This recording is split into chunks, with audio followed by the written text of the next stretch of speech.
The bond market is sending a warning, and the Federal Reserve is listening carefully. Long-term Treasury yields have been rising.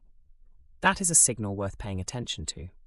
When investors push yields higher on long-dated government debt, it usually means one of two things. They expect inflation to stay elevated, or they want more compensation for the risk of holding bonds over a long period.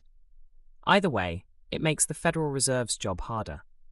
Fed Chair Kevin Warsh, who took over the central bank earlier this year, now faces a dilemma that central bankers dread.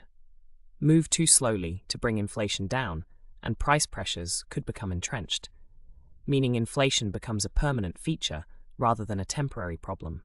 Move too aggressively, and the economy could tip into a slowdown. There is no clean path here. The bond market's recent behavior suggests investors are not fully convinced the Fed has inflation under control. That matters. Inflation has been stubborn in this economic cycle. It came down sharply from its post-pandemic peak, but it has not returned cleanly to the Fed's 2% target.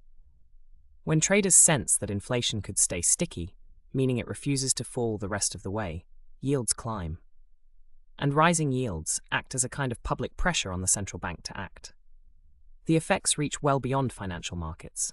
Long-term Treasury yields are a benchmark. When they rise, borrowing costs rise with them. Mortgage rates follow. Auto loans follow. Corporate borrowing costs follow. That means the bond market's warning signal, if it holds, could slow consumer spending and business investment even before the Fed formally changes rates. The market, in effect, is doing some of the tightening itself. Warsh has made clear that restoring price stability and protecting the Fed's credibility are priorities. But credibility is exactly what is on the line when bond markets signal doubt.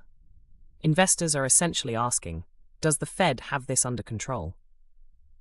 The central bank's next moves on interest rates and the language policymakers use to explain those moves will be scrutinized for the answer.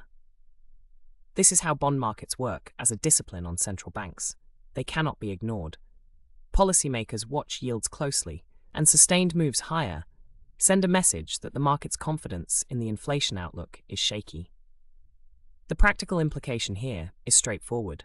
Watch the upcoming inflation data and listen to how Fed officials respond publicly. If inflation readings stay elevated and yields keep climbing, pressure on the Fed to hold rates higher for longer will build. That is the environment that shapes borrowing costs, credit conditions, and ultimately growth. This briefing is brought to you by First Financial News. Clear, daily coverage of the economy and markets at firstfinancialnews.com.